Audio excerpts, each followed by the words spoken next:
Oh, sorry guys, didn't see you there. Grant Collier here, and today we're talking about some arm training. So my first tip for arms is going to be specifically on the biceps, and it's to lift through the pinky as you do your curls. Now what do I mean by this? Now part of the action for the bicep is not just opening and closing the elbow, but it's actually to turn the wrist from this position to this position. And by keeping the pinky up higher, what you're going to do is you're going to help isolate the biceps and take as much forearm out of the work as possible. And of course, the better that we can isolate biceps when we're doing a curl, the more development we're going to get in the long run. My next tip for arms, guys, is going to be on the triceps. Now this is going to be particularly for your bench dips. Great little tip here is try and keep yourself as close to the bench as possible. Now what I've seen in the past, what can happen is as someone lowers themselves down into the dip, they allow their whole body to come forward. They don't let the elbow bend because the triceps are getting tired. Try not to fall into that trap. Get your body as close, your back as close to the bench as possible. You should almost feel the bench as you go up and down. Really bend the elbow, get that stretch, press and use the triceps to get back up. Again, it's going to make it more difficult, but it's going to isolate the backs of the arms a lot more, which is going to lead to more development. So my next tip for arms is to vary the angles. This goes for biceps and triceps. So for example, if you're going to start with a barbell curl, then maybe finish with an incline dumbbell curl.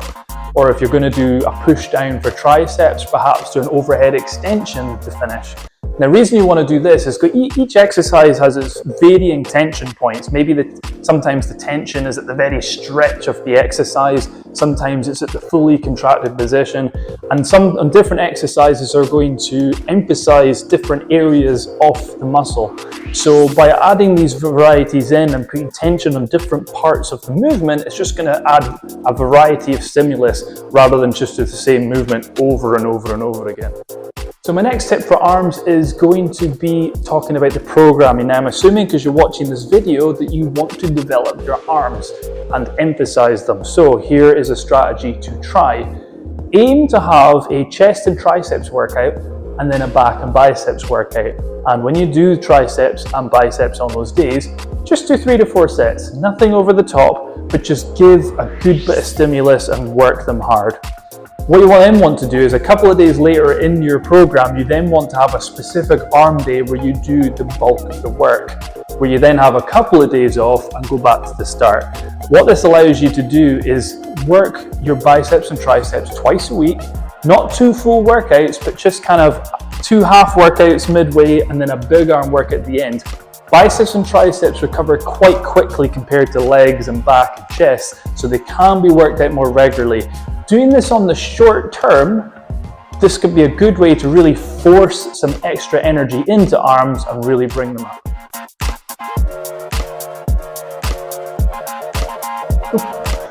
Hey guys, so guys, give those arm tips a try. They're really, really effective and you'll feel the difference. As always, if you enjoyed the video, be sure to like and subscribe. Every single one is appreciated, and I will see you in the next video.